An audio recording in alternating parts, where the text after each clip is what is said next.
We have adversity on the blockversary. How about that? Oh, I will wordsmith. Oh, there's one other thing. Where people can hear you. Just be careful. People can hear me. Hi, people. I never say anything bad when I know people can hear me. I'm just saying. I'm giving you a heads up. If something's gonna come out of your mouth, just be. If something's gonna come out of my mouth, it's gonna be gold. All right. Shall we? Pure gold. I say we shall. Hey everybody, we're here now. Hey, what's up? It's Tara and Tara. We have a special guest today. Usually we don't have one on Tuesdays, but today we do because there's so much happening. Hey everybody, it's the Tara Show. Hey, what's up? What is up? Hello. It is, what the hell date is this? It's August 26th. August. It's Women's Equality Day. Do you feel equal? Are you feeling your equality not today? Particularly. No. In fact, not I feel particularly. less than equal. I feel like shit. Do you? I'm just. I just feel like I'm just sick of it. I'm sick of this sick system that we're in. I'm just so tired of it. Yes. All. But speaking of women's equality, Ghislaine Maxwell should be treated just as equally as any other rapist, pedophile in prison. I hate her. Since we last saw each other, which was Thursday when we had Ron Wyden, my senator, with us, which was fantastic. And by the way, thank you, because I don't know if y'all know this in the chat. Hi, Jim, by the way. Thank you so much. Those of you in the chat, I don't know if you know this, but Devlin made a 22-minute supercut of our interview with Ron Wyden and also a little clip of the bombshell that he dropped at the beginning of our interview that I've been circulating online, which was there are other Epstein henchmen, is what he called them. Henchmen / associates, if you'd rather, who are still walking around free, who could be subpoenaed to testify. Instead of Ghislaine Maxwell's edited interview with softball tossing Todd Blanche, who did not ask her real questions, nor did he ask her real follow-up questions. Oh, God. Yeah. So that was just, and Hal, I was on Hal's show yesterday and we were talking about this, of course. And basically, I'm going to go ahead and say like what we saw on Friday when what's-his-face still called it a hoax again. Donnie Jazz Hands claimed once again it was a Democrat hoax. Your favorite is when they say Democrat instead of Democratic. So he said that again. And I'm like, how can be? What's the hoax? Because they just, the hoax is that the Democrats did it, right? Democrats did it. And we didn't release it because it was such a hoax that we made up, and we went through all the trouble of making up a hoax that we kept it secret amongst ourselves. Which is not true. That's not true. But the truth is that the Epstein files were sealed until January 2024, and they didn't have much opportunity to peruse them, as Ron Wyden told us when he was on our show. And what we also learned that I didn't know, and I don't know if you knew it when he said it, and he said it so casually, that the Treasury Department has its own Epstein files, separate from whatever the Republicans in the House have, which is crazy to think about, because if they have their own Epstein files, then they won't let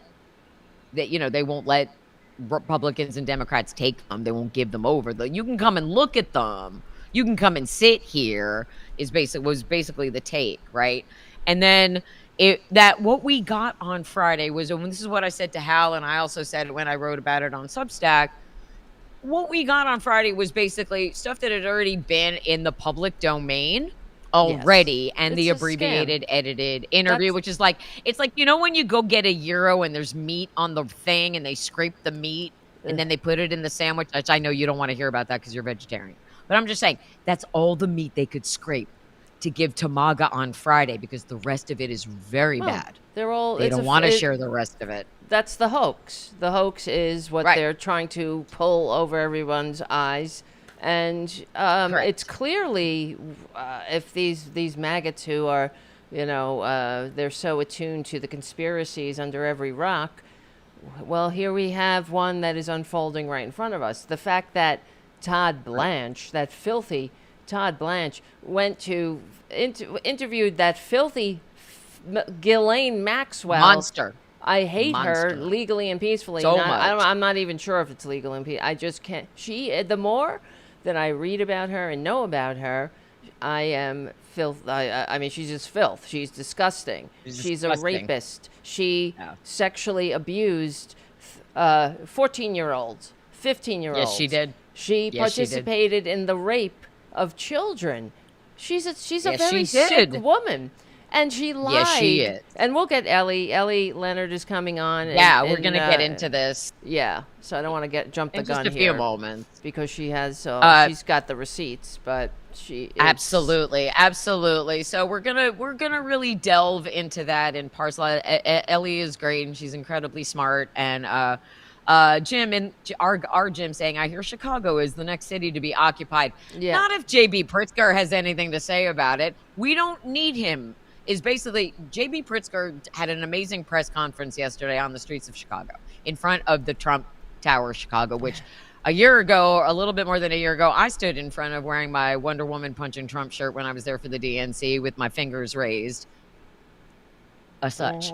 So, but Pritzker is like, hey, listen, we don't need you here. We're not having a crisis. We're not being overrun with crime. We're not being invaded. We don't need you. We don't need the National Guard. And if a governor doesn't request the National Guard, there's no reason to send them. The J.B. Pritzker energy is the energy from all 50 states. I don't care, red, blue, purple, whatever. This has ceased to become about what's on your voter registration card and about, are you an American or are you a Trumper? No. It is Trump or America now. We're done. We're done parsing and we're done both siding. But one of the things that J.B. Pritzker also said was he called out the press and he called out the media for continuing to both sides it. And he's saying, he basically was all, tell the fucking truth. Tell the fucking truth is basically what he was saying and what we're all saying. And that's what we do. That's what we have always done here. We have always shared the truth with you while trying to remain optimistic in some way. That's the energy that we should have been seeing all along from Democrats. We should have seen it last November because it's statistically impossible that one person wins all 7 swing states on election night. That's fine. I'll just keep peeling the skin off of my face on that one. But we are in a moment where we can push back against this authoritarianism, and it starts with governors standing up and refusing to deploy National Guard troops. But also refusing in general his illegal orders that he continues they are to unlawful. He fires people illegally. He fired another person from the what is that? A black woman. Yes, of course, the Federal Reserve governor. He has no authority to do, just like he has no fucking authority. Cook? Is that her name? Yes, just like he has no authority to disband the Department of Education or the Department of Labor or fire. He does not. But and don't you find that telling, if nothing else, that the filthy fascist, illegitimate, and corrupt Supreme Court gave traitor Trump all the power to fire people that, to have the purse strings, to take another power away from the Article 1 branch of government. But they told Joe Biden that it was unconstitutional to help pay off student loans. That was unconstitutional, but it's completely within the power of the presidency to disband complete agencies that he has no say in in establishing or funding. And purchasing 10% of Intel. Guess what communism is, MAGA? That's literally. Stop calling us communists. Stop calling us socialists. Stop calling us all the things that you are. Stop it with the projection language. That goes along with what Pritzker is saying, which is truth now. Truth everywhere now. Truth everywhere now and forever. And it doesn't matter if you like the truth. It's still true. You don't have to believe the truth. You don't have to like it. You want to live like an ostrich. Again, doesn't make the truth any less true. And before Ellie joins us, I want to read this poem that I've shared repeatedly on my socials throughout the years. And I bought it on a trip to San Francisco during the first illegitimate Trump regime. It's by the beat poet Lawrence Ferlinghetti. and it's called Pity the Nation. I just want you to listen because it is what we are living in right now. And if you put this side by side with the preamble to the Constitution, it's startling. Okay, pity the nation. Pity the nation whose people are sheep and whose shepherds mislead them. Pity the nation whose leaders are liars, whose sages are silenced, and whose bigots haunt the airwaves. Pity the nation that raises not its voice except to praise conquerors and acclaim the bully as hero and aims to rule the world by force and by torture. Pity the nation that knows no other language but its own and no other culture but its own. Pity the nation whose breath is money and sleeps the sleep of the too well fed. Pity the nation, oh pity the people who allowed their rights to erode and their freedoms to be washed away. My country, 'tis of thee, sweet land of liberty. That's us right now. That's MAGA right now. MAGA who has chosen loyalty to a pedophile over our Constitution. That's not patriotism. That is not patriotism. That is not patriotism. And we'll talk about this maybe again towards the end of the show. And we'll talk about it again on Thursday when our friend Hal Sparks joins us for my 10-year blocked by Trump versary. That's going to be a hoot and a holler. But we are back in the streets again on Labor Day. And I keep this on my desk. This has been taped to my desk so many times that you can see the tape on it. This is why. This is why we're in the streets again on Monday. This is why we push back. This is why we fight, because I'm not living in this nation. I'm not living in a nation to be pitied. I'm living in a nation that is to be honored and followed, a nation that's supposed to lead the world, a nation that's supposed to set the standards for the best that life can offer. We're supposed to be the Taylor and Travis of the world, and instead we're the skis. We're the skis bottom, like the what he has done, how he has brought us down globally, what he has done to our reputation in such a short amount of time, this blight on humanity that I am done living with. I'm just fucking done. It's Women's Equality Day, so our voices should prevail today. The women's voices, Ellie is going to be joining it. Well, no, that's what we're doing. I'm just going to elevate. Let's just elevate women's voices all day. Just elevate women's voices all day and demand truth in your media. Well, this is why it was good to listen to J.B. Pritzker, and I've been screaming about this for years, and Jim can back me up on this, because I've been saying that the Democrats, just like the Republicans, have devalued the currency of truth in this country, and that's one of the hallmarks of authoritarianism. But the Democrats breaks my heart. They have to fight back by shaming the media, because there is no liberal media. This is the liberal media.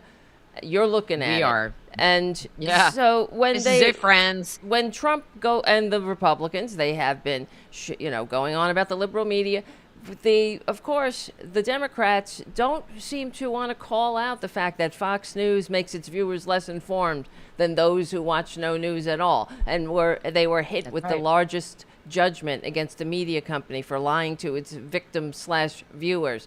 And point that out, that no, there is no liberal media. I mean, the truth has a liberal bias. So that's why what I've been screaming about is that the Democrats have to do what the Republicans do, and that is work the refs. You got to shame the corporate media into reporting responsibly. Stop with the both sides. That's what Pritzker did yesterday. Exactly, with the both sides bullshit. And because there is no both sides to this. There never there's not fine people on both sides here. There's only fine people on our side. That's right. The fine people are on the side of truth. There's only one side that ever did a damn thing for the American people, and that is the Democratic Party. I mean, in all its flaws, and I know Democrats deliver. Yeah, and I've been saying that for years, that Democrats, the problem is money in politics and the corporate media, and the consolidated and Democrats media. Don't brag enough. They don't brag enough. Well, they should have been out there bragging about Biden every day. You don't for 4 years. They should have been out there bragging. You can't expect the American people to know by osmosis, because they're not hearing it on Fox News. That's why, and we've talked about it before, with the people who work in perjury trader Green's district that have jobs in the solar panel factory, brought to them by the Inflation Reduction Act and the Infrastructure Act. You know, all those infrastructure projects that were funneled into the poorly run red states. Every single one of them should have had a giant billboard.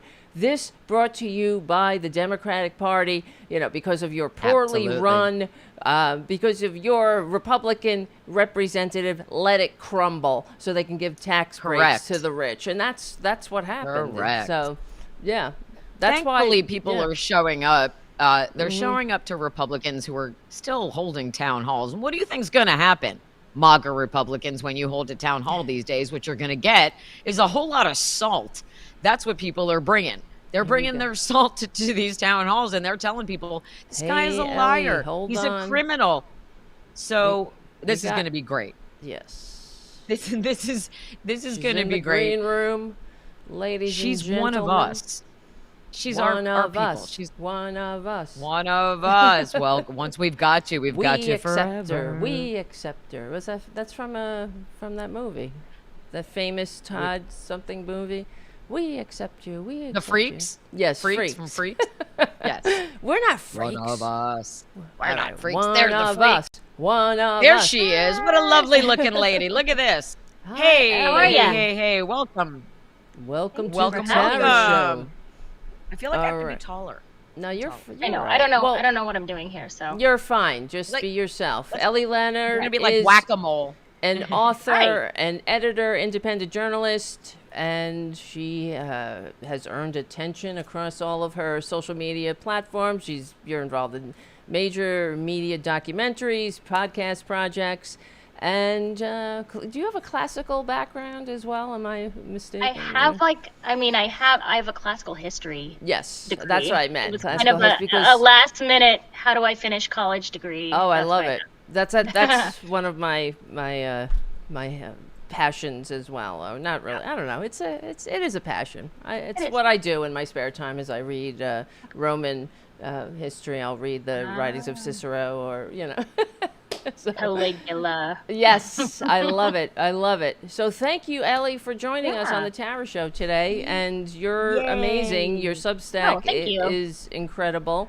It's ferocious. Yes, Red Pencil at Red Pencil Script. So check it out. It will be in the link in the description. But you've been doing a lot of great work with the Epstein files, and I had no idea I would be here. I don't even think, it's not that I didn't care about the Epstein files a couple months ago. It's just that I wasn't as invested. And I think I was visiting family in Montana. I had been doing kind of these current events articles, and my mother is very red, very MAGA, very a soldier. Thank you. My dad is very, former biology teacher, atheist. So it's a wild house. Wow. And I just was like, I had started to see these stories kind of pop up, and I had remembered the stories. And so I was like, you know what? I just want to know how much Donald Trump, on the record, and what I can prove, how much did he hang out with Epstein? And I just made this timeline. Yeah. And I was like, you know what? I'm just going to get real nerdy, and I'm going to go one at a time and just see where were they, where was it documented. And I just made a timeline, and it blew up. I've never had anything substackily go viral before, and that was my first. And I thought, okay, maybe we need to dig a little more into this. So clearly there's a lot of interest in it. So what did you find out? So as Ghislaine Maxwell, I know you're also going through the Ghislaine Maxwell deposition, or whatever. It's not even a deposition. What is that? The interview. That was a joke. Right. She's saying that that they really had no relationship. So, but what have you found? Yeah, no, they don't even know each other. I mean, right. Jeffrey Epstein doesn't know her dad. She never, Nope. It's so. And people are asking, people are talking about interrogation techniques and why aren't they going harder? And it's so unfair, obviously. But you have to remember, she's not on trial for something right now, so it's not technically an interrogation. It's a waste of time, is what it is. And so, by trade, I'm a transcriber. That's my small business. That's how I'm sort of connected to these bigger media projects. And I know that there's a lot of really bad transcribers out there. And so I thought, if we're being offered these transcripts, I want to go back through and I want to see what they're getting right and what they're not getting right. So it's super slow, and I'm going back through and I'm typing up the things that they missed, because there are things that they missed for sure, or that they transcribed incorrectly.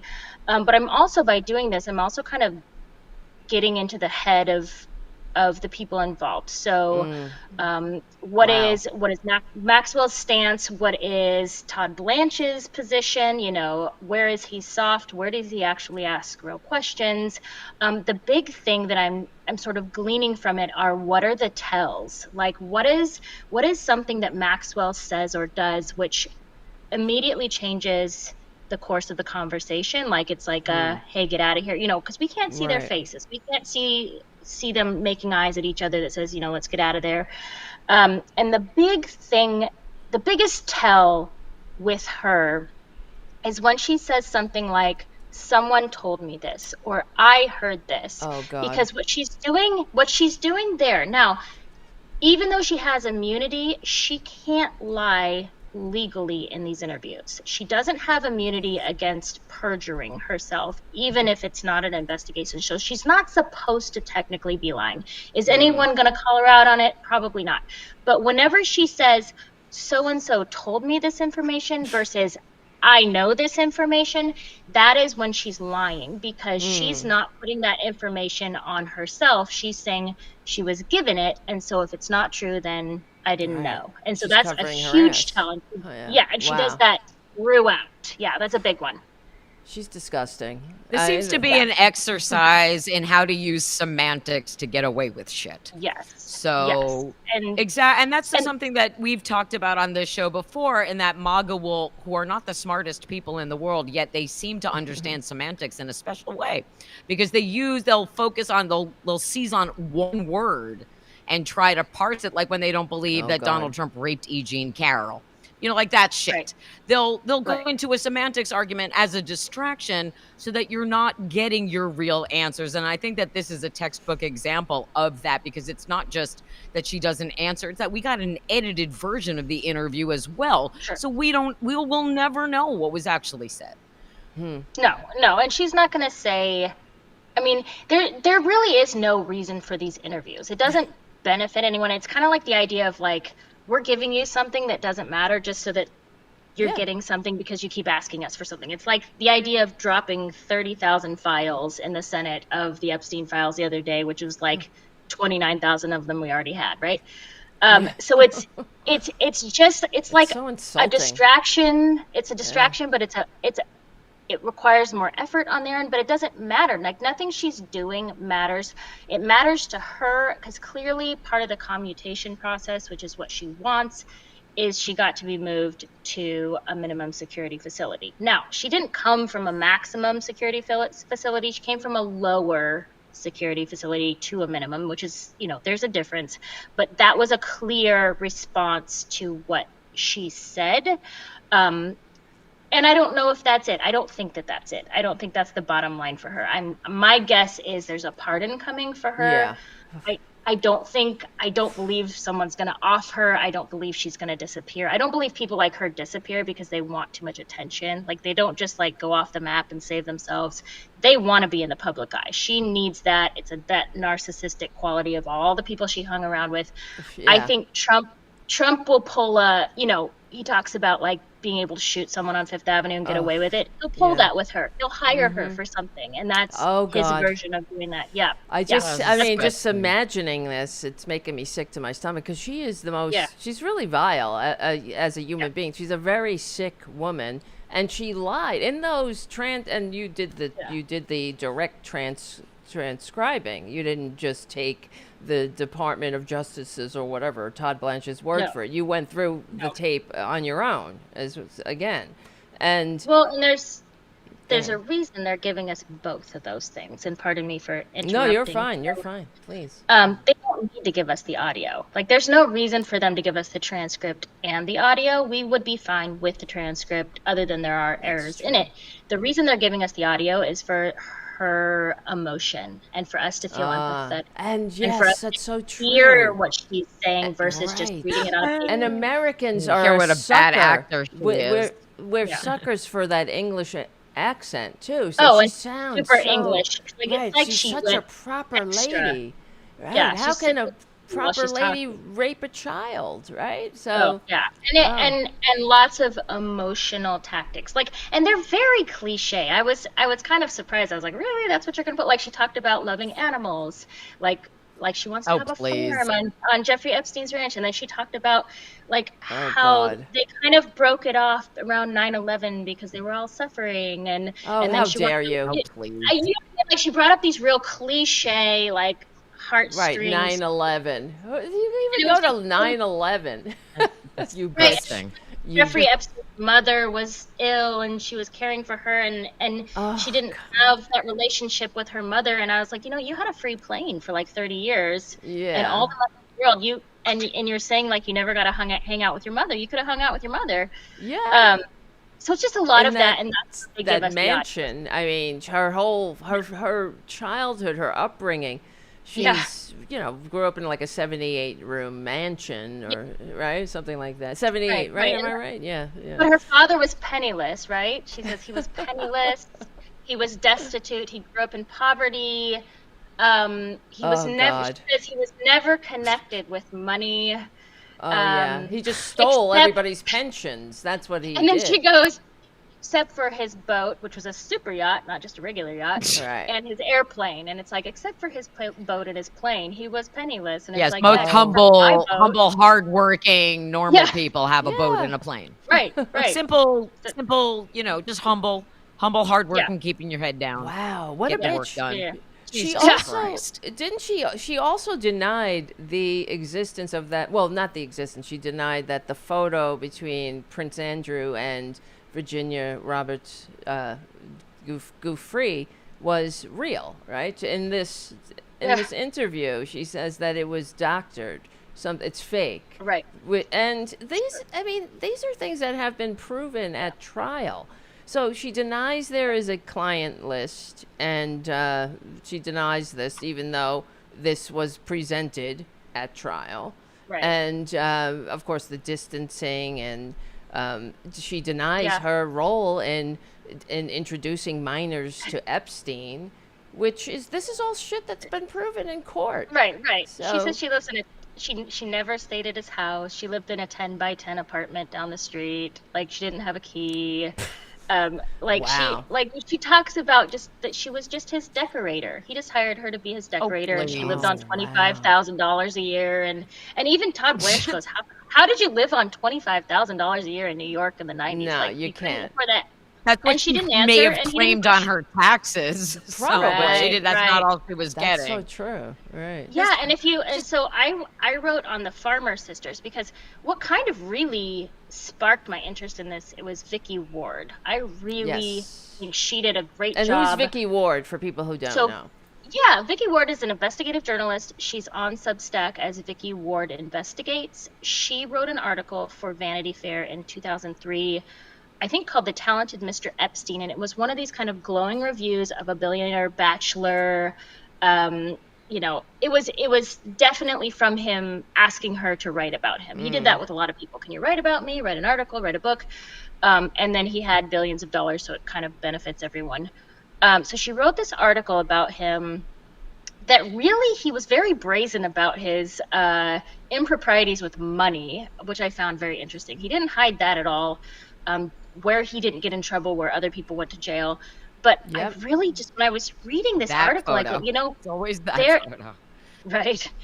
And reading this article, the one with him and Melania, it's just like, I'm so sorry to interrupt you, but as we're scrolling and I'm listening to you, it's just like, how many times can the MAGA cult be lied to about all of this that's right in front of them, right? As you're going through this, we have photographic evidence of them partying together. We have photographic evidence of them socializing. We have all of this stuff, and MAGA's like, no, nothing. Trump didn't do anything bad. Anyway, continue. It's just that photo that always gets me, because I'm like, it's right in front of you. Anyway, continue. Yes, there it is. Yeah. So anyway, she wrote this article, and I just felt like something wasn't being said. I felt like she was like screaming something from the page, and I was like, what is missing here? And so I followed up and I looked, and then I discovered that the Farmer sisters had come to her to tell their story for the first time, and they had reported that they had both been sexually abused by Maxwell and Epstein. They were one of the first women to report. And so they came to her and they said, we want to finally tell our story. We're finally feeling like we can. So she wrote it up. It was going to be part of the article. And then Epstein showed up in her editor's office. And that in the portion morning, of the article, first thing in the morning, he was there. Yeah, and that killed that portion of the article. And he was threatening. I mean, he wasn't being outwardly threatening, but he was calling Vicky all the time, asking her. She's about to have twins. He's asking her like where she's giving birth, which hospital, like weird questions. Oh no. And then the women who came forward and were brave enough to tell their story, he knew they came forward, and so then they just like shut down for a long time. They said, nope, we don't want to talk about it anymore, because now they weren't safe anymore, right? And so that story, and then a lot of like the Michael Wolff stuff, all his interviews, like as a transcriber, those interviews with Epstein are my holy grail. I really want to see them. I have begged him in many, many emails.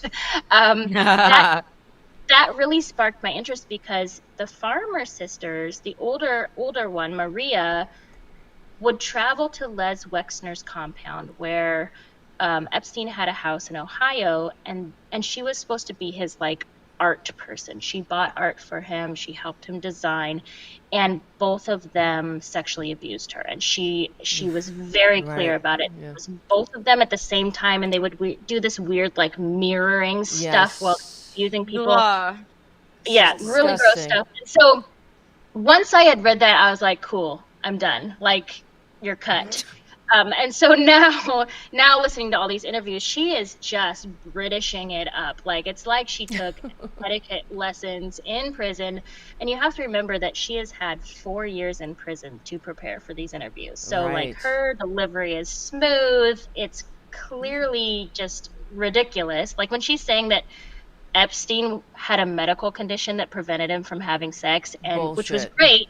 She goes, which was great, because I also have a medical condition that prevents me from having sex. And I'm like, wow, what a coincidence that neither of you were able to have sex. Or abuse young girls. What condition would that be? Yeah, what condition? Right. Oh, she doesn't know. She didn't it's like ask him. Prince Andrew's sweating, his he sweating can't condition. Sweat. Right. Even though all the pictures show him sweating, but whatever, it's fine. Wow. So it's just a lot of that. Well, that's why it's just so heartbreaking. It's insane what. Yeah. Oh God. Go ahead. Awful. Sorry, the survivors are. The survivors are having a press conference on September the 3rd. Yes. The day after Congress is back from recess, which I think will prove to be an incredibly powerful visual moment, because I mean, it's the details, right? And one of the things, I don't know if you know this, Ellie, but last Thursday we had my Senator Ron Wyden on the show. Yes. And he's the ranking Democratic member of the Senate Finance Committee. And we talked a lot about the Russian financing of this international sex trafficking ring. And so I'm just wondering if, when you were doing all of your digging, if you found any of that, because one of the other things that we just found out, and I don't know if my partner saw this, Peter Thiel apparently hung out with Jeffrey Epstein also. Oh. Peter Thiel, the puppet master behind J.D. Vance. So, so again, I was literally looking this up. Awesome. Really? I love that we're on the same page with this. Go. Epstein was heavily invested in Peter Thiel's companies, and that's documented. Wow. So, and because I was just looking up, the thing that I found most interesting this week that I really, really want is the House Oversight Committee is subpoenaing the Epstein estate. So that is run by Darren Indyke and Richard Kahn, who are like the lawyers and accountants. So that's where the birthday book is. That's where, if there's a list, is... I mean, we all have a list on our phone. To say he didn't have a list, like my kids have a list on their phone, right? Right? Yeah. Everyone's got a list.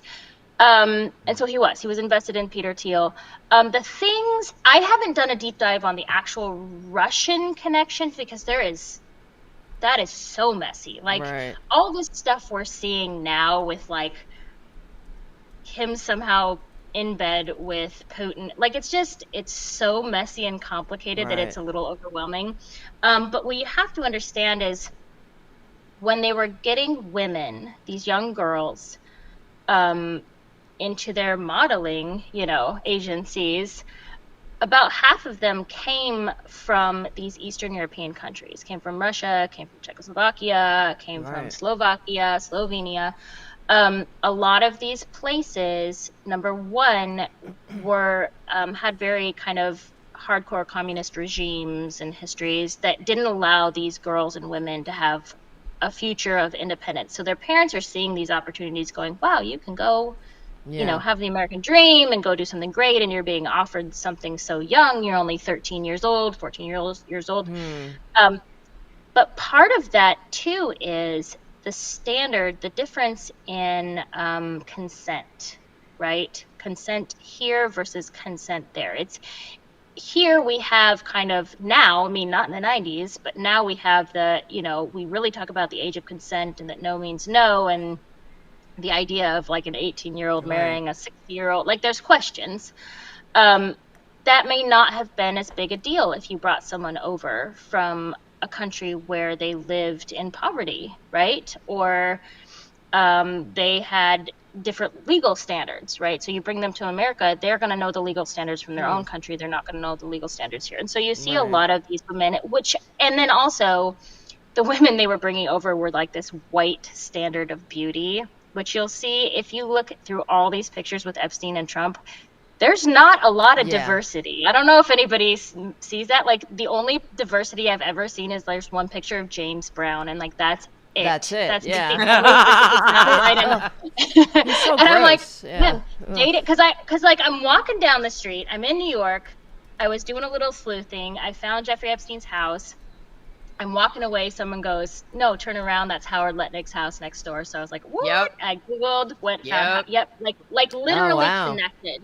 Side all by roads side, lead to that guy. It's unreal. He literally had his fingers in everyone. Right. So, but then someone told me, turn around, Bill Cosby lives across the street, and I was like, what? Oh, wow. This is a very weird neighborhood. Pedo Row. They can add that to the list of New York historic registries. They can go from Hamilton's burial site to Pedo Row in the East 60s. Right. That's awesome. But then I'm like, why wouldn't somebody like, if it's the 90s, why wouldn't somebody like a Cosby be involved with someone like an Epstein? Very wealthy. Oh, he would. He would, but then again, not involved with a lot of diversity and people of color. Yeah. So I don't know if their paths crossed. I don't know because they're just racist. Trump is a racist. That's but all the money is green, right? All money is green. That's the only color that really matters to all of these people. Is the green with no accountability. And it's just, the more you uncover about who's tied into Epstein, Bill Barr's dad gave him his first job with no qualifications teaching math to who? Teenage girls. Yeah. So, that's all weird. It's all weird and disgusting. It's disgusting and nefarious and evil. And that's what you mentioned. Oh, go ahead. No, with when Ellie mentioned how someone went to prison, but Jeffrey Epstein did not. But they could because they were involved with a Ponzi scheme. That's how he made a lot of his money. He was literally running a Ponzi scheme, and his co-conspirator ended up going away to prison. I don't remember the guy's name at the top of my head now. But Jeffrey Epstein he slips the noose, this guy, all the time. And it's disgusting. Literally. Yeah. Because people think he's still alive, that they faked his death. I didn't say and that hustled him out of there. Yes, but... Paging Dr. Freud. But Ellie, are you one of these... Hey, Ellie, are you one of these people that is really curious to know if Epstein is actually still alive? Because there's this... That's like our friend Hal Sparks believes that he was disappeared, still breathing from the jail and is somewhere with a new face on an island, sipping cocktails and scrolling, going, ha, got away with it. Ha. Not too sure No, about that I don't one. believe that. And the reason I don't believe that is, like, I grew up with a heavy level conspiracy theorist, and so I'm a very practically minded person. Like, I need details. A lot of these articles that I write are to counter conspiracies, because I have to say, in this process, I've learned that the left is just as conspiratorial as the right, but in different ways. I did a big article on Butler, Pennsylvania, and like what questions do we still have, what things can be proven, what things are really, really weird, right? But I do a lot of like picking things apart to say, you know, I heard this conspiracy, so let's dig into it and see what it is. I don't think he's alive somewhere. I think he's very, very dead. I do too. I mean, I've seen pictures of his autopsy, but you know, there's pictures of him laying on a bed. I question like the stuff around how he died. I kind of just hypothetically, I think he's a person who is very sociopathic, like unemotional, didn't think 2 steps ahead, and I almost think he's the kind of person who would kill himself in prison because he was just bored and wanted to try it out, kind of a thing. You know what I mean? Like he just doesn't make sense. Doing autoerotic like Michael Hudgens. Yeah. He could have right, because he needed because he needed 3 orgasms a day, right? Oh God, yeah. Ew. And as a fine. I don't need to eat. And he's a malignant narcissist, so that makes sense that he would, he would just unalive himself to have the last word, really, and deny that. Yeah, so I don't know. I don't know, but the thing is, with all that, and is like, it's not that the original case of some. I used the Trump bruise on his hand as a metaphor, right? It's not the problem in the first place that sparks all this concern. It's the covering up that makes us go, something's wrong here. Right. And so it's like, if you give us videos of the prison, if that's what you're going to do, like, don't edit them. Like, that makes us suspicious, right? That's a concern for us. If you want to prove all these people are innocent, then you give us the files and you show that they're innocent. It's the covering that makes us go, you are hiding something. Why are you hiding something if everyone is innocent? And clearly, and that's the thing, you know, especially when I'm looking at the picture of Virginia Roberts Giuffre, it breaks my heart, you know, that she's no longer with us. But I think about that how many times that she, first of all, she talks about the Eastern European, young women that she met on Jeffrey Epstein's island that were also abused by Ghislaine Maxwell, that they had a big giant orgy with her. Where Maxwell participated, and, you know, these are young, they're talking about 16, 15-year-olds. And, she's disgusting. And then they also asked Virginia Roberts at the time to have a baby for them. And she said, well, I want to go to, she said, Maxwell approached her and said, we'll give you $200,000 stipend a month. And but the baby will be mine and Jeffrey's. And she said, well, I want to go to massage school. I want to get my massage, because they kept saying they were sending her to school, and because she really did have a hard life, and it was horrible that they completely took advantage of her and abused her. In fact, Maxwell told Virginia Roberts, "You belong to me." She completely groomed this girl, and it's coercive control. Then she escaped. She went on a vacation. She met who became her future husband on, I think she went to Thailand. I don't know. She went on a vacation. Like, she had a couple of days off, and she went and she met this man, and they got married within days. Yeah. And she escaped to Australia and then she said, I'm never going back. But but one day when she thought she was free, she hadn't told them where she was. She picked up the phone. And Maxwell called her and gave her death threats and said, you better not hang out on the West Side Highway because people get killed over there all the time. Can you believe this bitch? Right. Crazy. No, crazy. If you listen, like, I'm not a psychologist, but I've listened to so many interviews for my job that are very psychologically based. And if you listen to her, it's this giant pyramid scheme of Maxwell kind of turning evil because she's obsessed with Jeffrey Epstein. Right. Jeffrey Epstein didn't want to get married. She wanted to get married and have babies. She thought they were going to be together forever. And he was kind of like, he barely dated her. He dated her. He had sex. They were friends with benefits, whatever. So she was really obsessed with this idea of having children, right? I know. People think it's that's crazy a fake photo. That guy turned into a pedo. Look at him. Right. People think that's a fake photo because his name is spelled wrong on the chalkboard, but it's from the yearbook. It's a real photo. Yeah. I don't know why it's spelled wrong. That's not an attractive. See, here's the thing, and I'm speaking as an American Jew. When our men are good looking, they are good looking, but when they are not, they are not. And so there's a lot you can do. You can get your nose done, you can get your hair cut. What you can't do is change the fact that you're a disgusting pedophile and you're sick and you're just sick. A broken human who's fully disgusting, who had to exert power over children. And just like Trump. Just a weird. They're parallels. They're absolutely clones of one another. Neither had any really true friends, and yet people hung out with them to be close to greatness and power. I kind of think with Epstein, a lot of it was like a paper tiger. I think he manifested that he was great in certain areas, and so people held him up as being like close to Hollywood or close to this money thing. I don't think he had, like, I think on paper he may not have been as rich as he seemed, but it's kind of like with the Dalton School. It's kind of like with Harvard. He walked in and he cosplayed that he belonged there, and people all of a sudden started hanging out with him because they thought that he did.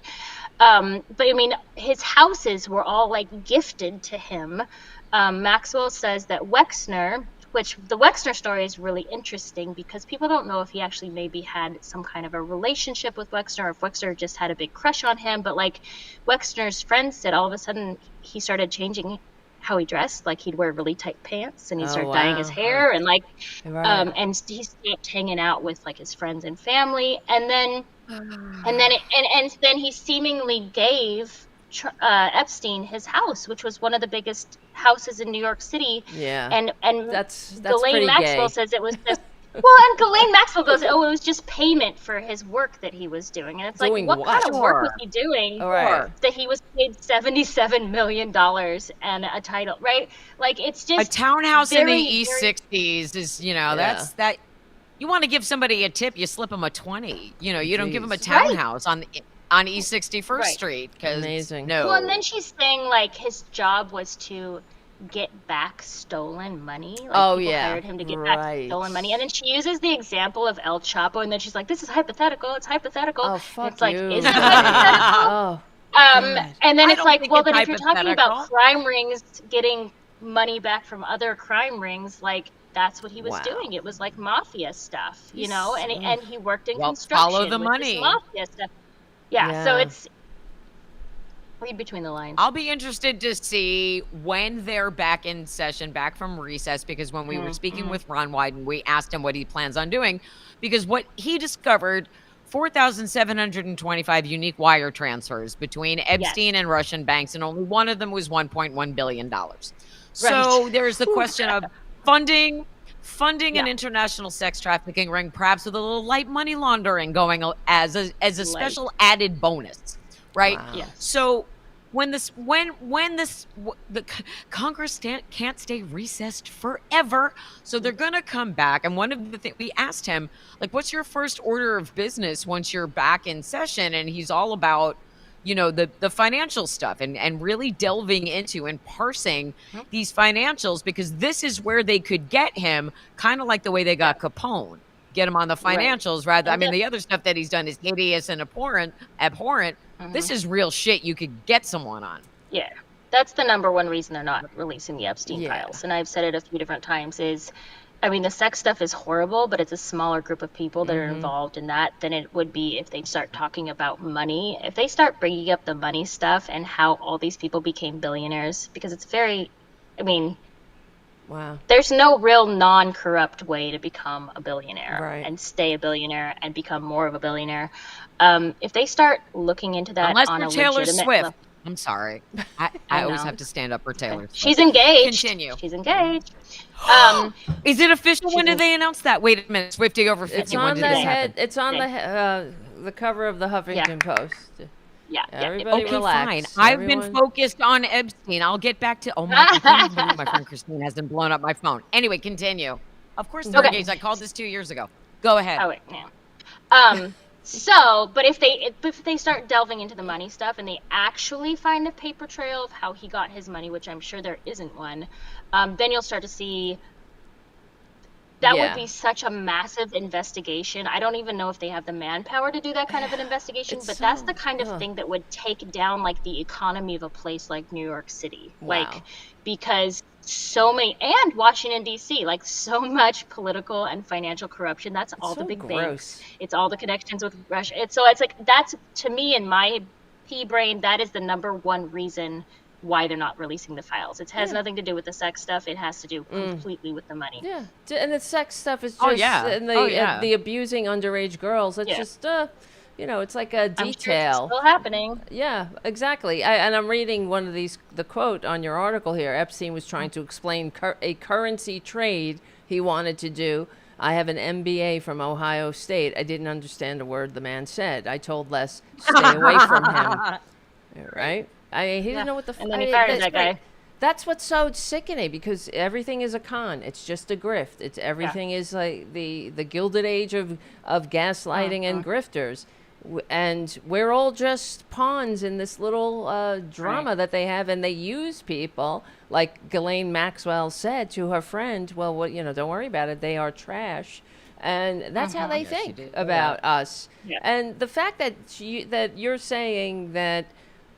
I wonder about the pardon, if he will really go there, because I wonder, and if he does, I know he's setting it up, but it's so he is guilty, but just like the cult might get extra mad about that. I don't know how the cult is going to take that, because they've been lied to so many times about this already. Yeah. So Ellie, what do you think about like when they come back with the "but Bill Clinton"?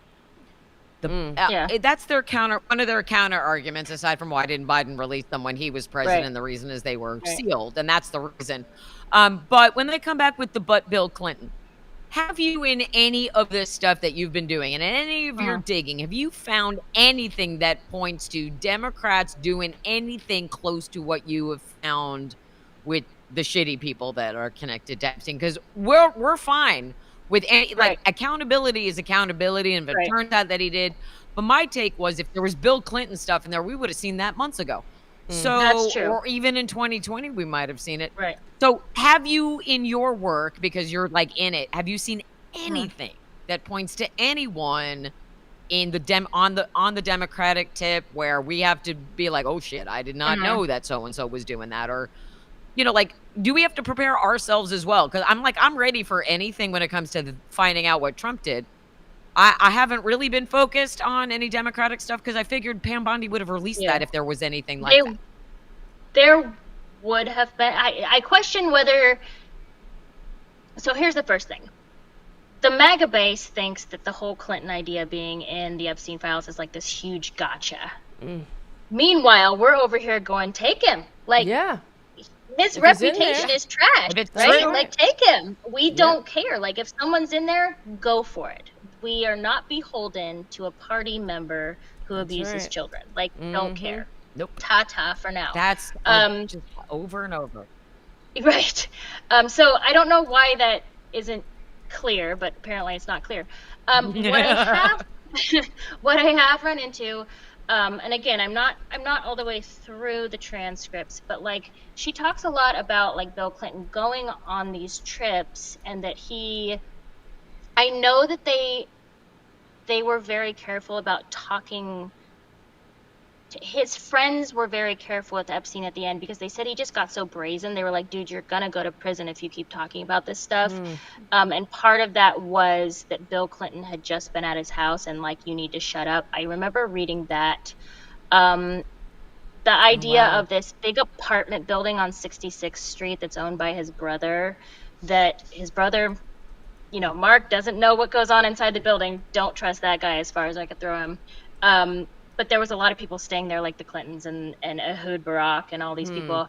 The things that I've heard specifically out of Maxwell's mouth was that Clinton didn't hang out with Epstein, he hung out with her. He was friends with her, he wasn't really friends with Epstein. But then she also says nobody was really friends with Epstein. Like, it was, other than like Trump, but it wasn't, that was like a bro competitive financial friendship. It wasn't like they were, watching movies on Friday night.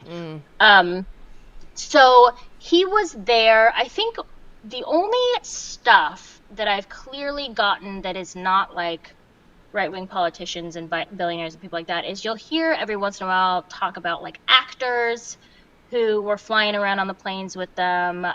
You'll hear about like scientists that were flying around on planes with them. There's no like definitive, it's kind of like that. Just because they were there doesn't mean they were committing crimes. Scientists. That's right. What's his name? That guy. What? The scientist guy in the wheelchair. Stephen Hawking. Stephen Hawking. He was exactly. Like that's a weird one. One of the defenses I heard. One of the defenses that I heard, which doesn't make Bill Clinton look great, but it helped, is that Bill Clinton didn't like girls; he liked women.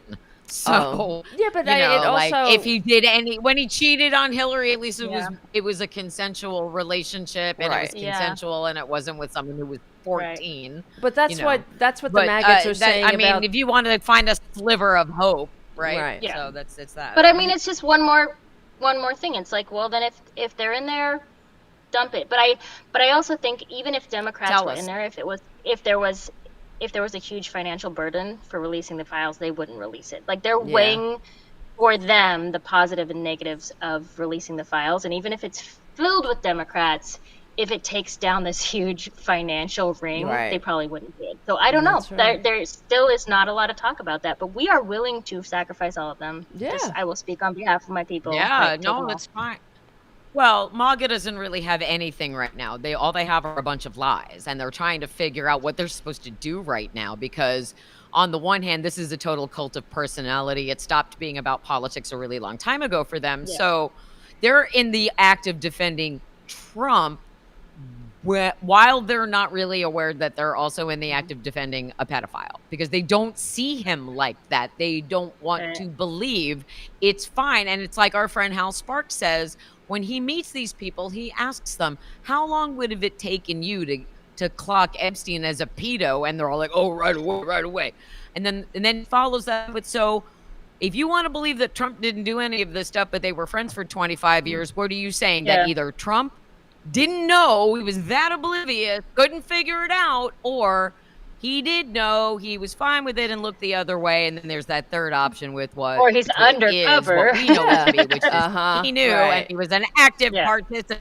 He was an active. He was definitely not an undercover. Helping the law. It's a long time to be undercover. No. But what it was is that he was an active and willing.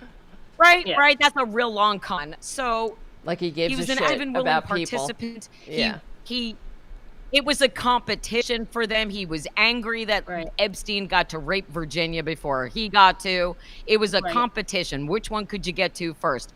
Who was better? They would rape them and ask them who was better in bed. It's disgusting. Everything's competitive. And Mog is like, competitive. He's great. Yeah. Oh, well, two things. Number one is if we just sit back and let Trump talk, he will convict himself. And like the first thing with that is like him saying, "Oh yeah, I totally do remember Virginia Giuffre. He had 150 employees. He had 150 employees. She was a locker room kid. Like he would never have known her by name or by face. Like there's no way. She was in the women's locker room. Like why would he be in the women's locker room?" So that's the first thing. The second thing is they're starting to lose. They're starting to lose some of this like evangelical base with this child sex abuse stuff. And the reason I know that first thing is like you're hearing him talk about heaven all of a sudden this week, and people are like, "Oh, is he dying? Is he dying?" He's not dying, or he might be. He doesn't recognize if he's dying. He thinks he's going to live forever. He's saying that because he's trying to bring back the evangelical base. He's trying to appeal to them about like what it takes to get into heaven. You're right. And on a very specific level, my mom goes to a very evangelical church in Montana, and I really like her pastor. I really like her pastor's wife. I don't agree with them on most things, but they are decent people. And my dad goes with her every week, even though he's an atheist, but he just does it because just does it. But he said this last week, the pastor got up there and said, we have to stop doing this. It's time to open our eyes and realize that Trump loves his money more than he loves God. And I was like, what? What took you so long? Trump doesn't love God at all. No, he doesn't. It's marketing. He'll write his name on the book, but he will not. He does not care what's in that book. So, but that's a perfect example of where they are, because that's always been their like shtick, is that everybody has this cabal of like eating children after they have sex with them, and it's like they weren't able to prove it at Disney, and they weren't able to prove it at the Pizzagate, because those things didn't exist, but it was like happening in their own backyard, and they wouldn't look at it, and now they can't ignore it. I mean, you can't ignore it, and so they're losing some of that base, and I think that's why he's talking like that. It's about time. It's amazing. Yeah. We got to have you back on the show, because these 45 minutes flew by, and you're brilliant and you're amazing. And you're right, you're chatty, but I like chatty. We like chatty here. Tell people where they can find you on the vast information superhighway. Sure. Okay. So I am on Substack. That's probably my number one right now. You can look up Ellie Leonard. You can look up The Panicked Unpaid Writer. I think it's at Red Pencil Script. And that's all of us, right? I know, right? So at that Red Pencil Script, that's my small business. That is the handle for most social media that I'm on, whether it's Instagram, Twitter, whatever. So if you look me up, you'll find me. I'm pretty snarky and unapologetic. And I love it. That's why we love you. Yeah. Thanks.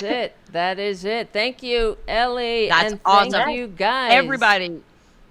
Thank you, Jim, for being the bestest moderator. Everybody follow all of us on Substack. If you have the means, kick it up to a paid subscription. Buy my book, The Sound of Settling a Rock and Roll Love Story, at TowerDublinRocks.com. We will be back here on Thursday, same Tower time, same Tower channel, with our wonderful friend Hal Sparks. And we're going to be celebrating my 10-year Blocked by Trump anniversary. That's Thursday. I don't know. Bring a cupcake.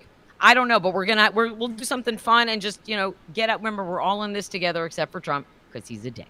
All right. Thanks, everybody. See you soon. Thank you.